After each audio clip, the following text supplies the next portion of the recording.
chapter, Classification Systems. Systems of classification. Since ancient times, as we come to know from our scriptures, the classification of the huge biodiversity of animals and plants was made on the basis of use. The things that were used for domestic purposes, in the warfare, medicinal purposes, cooking purposes, all these things that were used were classified accordingly.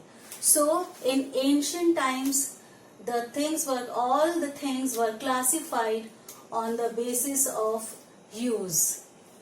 But Aristotle was the first person to try to classify all the organisms on the basis of morphology. He studied all the animals and all the plants with respect to their external characteristics, because the scientific advancements had still not been made to an appreciable extent. At the time of Aristotle, we were not having the electronic microscopes, so Aristotle observed the external features of plants and animals and gave a two-kingdom classification. The kingdom Animalia and kingdom Plantae. Kingdom Animalia he further classified into two groups, Anema and Enema. Anema consisted of all those organisms without the red blood, and Enema organisms with red blood cells in them. Red blood. Of course, he was not able to still see the cells, but organisms with red blood were put under Enema, and without red blood or which were white-blooded, they were put under Anema. The kingdom Plantae he further classified as herbs, as the very small plants that he could see, the shrubs, the medium-sized plants, and the trees, the very big plants. So Aristotle's kingdom of classification, the first scientific attempt to put all the organisms into categories, the basis was morphology. The second attempt came by Linnaeus. He observed some more characteristics apart from morphology, and he too put a two-kingdom classification, the kingdom Animalia and Plantae.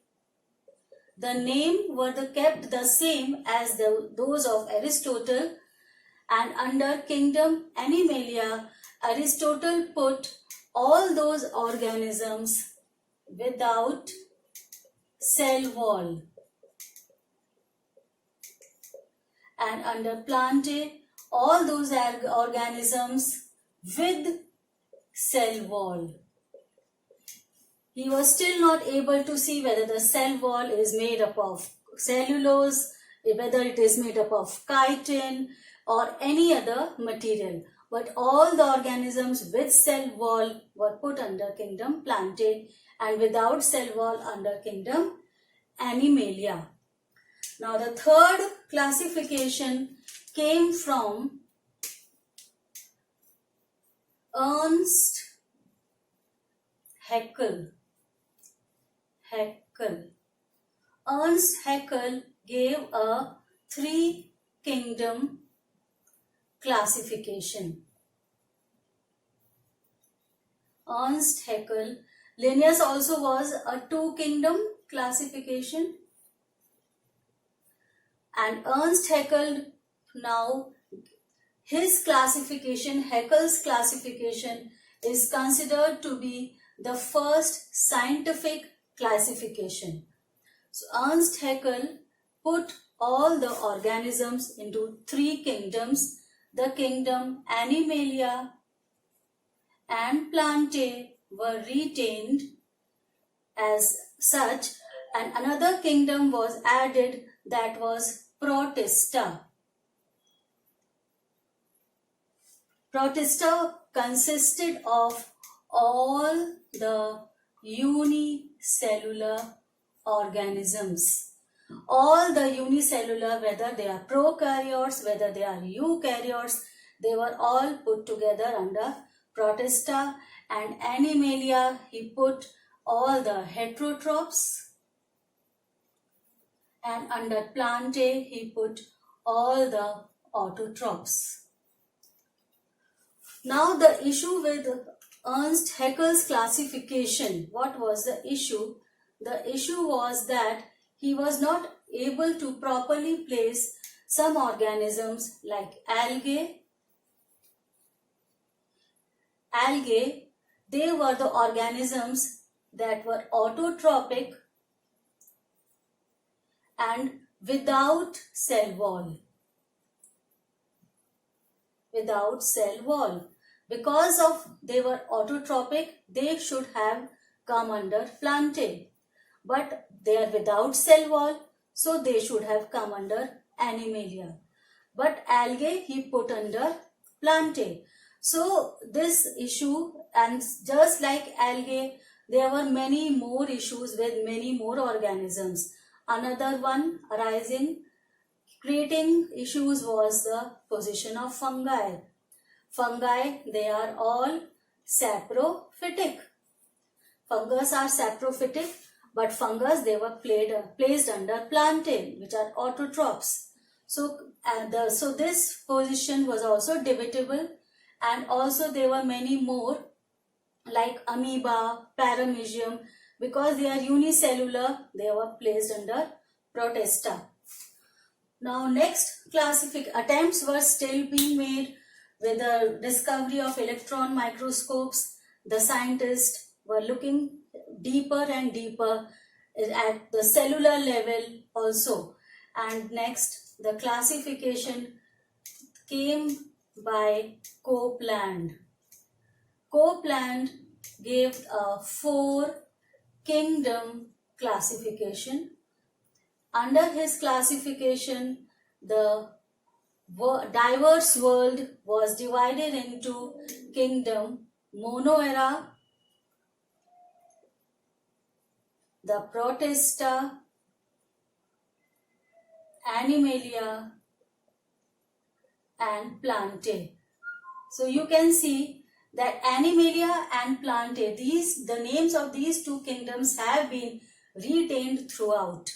So now Monoera, it consisted of all unicellular prokaryotes.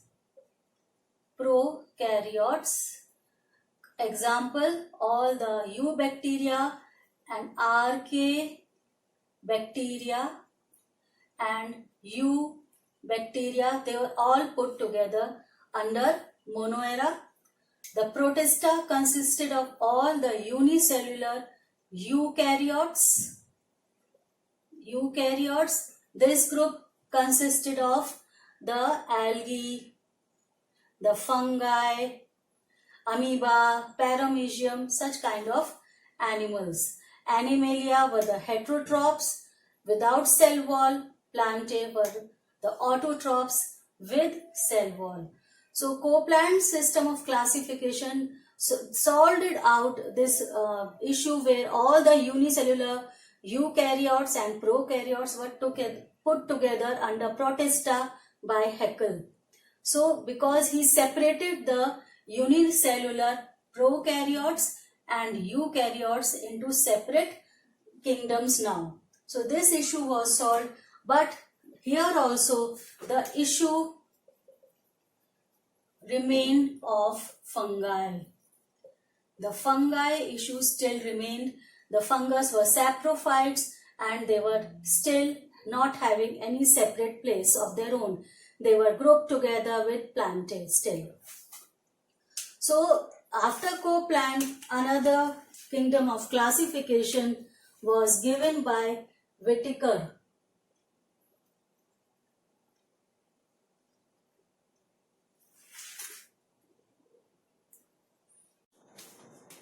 Then in 1969, R.H. Whittaker came with a 5-kingdom classification. He put all this diverse world into 5 kingdoms. The kingdom Monoera,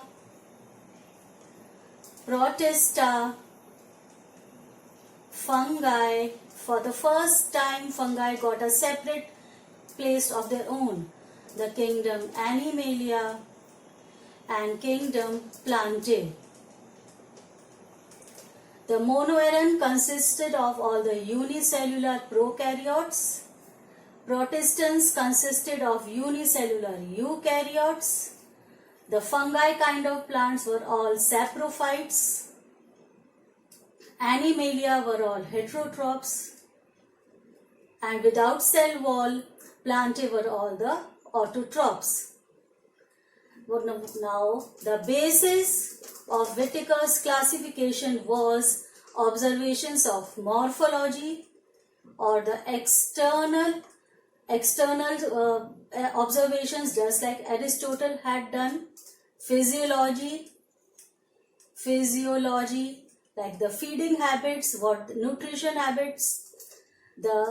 He also observed them at the cellular level, whether which cell has which kind of cell wall. The level of reproduction, whether they are reproducing sexually or asexually, or by spore formation or vegetative reproduction, and also the phylogeny. He also took the phylogenetic relationships into account. So all these factors were taken into detail while Aristotle put together his own classification. So now the kingdoms of classification that were based on external observations, like the Aristotle, the Linnaeus and Haeckel. These 3 classifications were put under the artificial systems of classification. We call them the artificial because they were mainly based upon the external observations, while the Copeland's and R.H. Whittaker's classification are the natural systems of classification. In the next video now, we will be learning about Whittaker's classification in detail.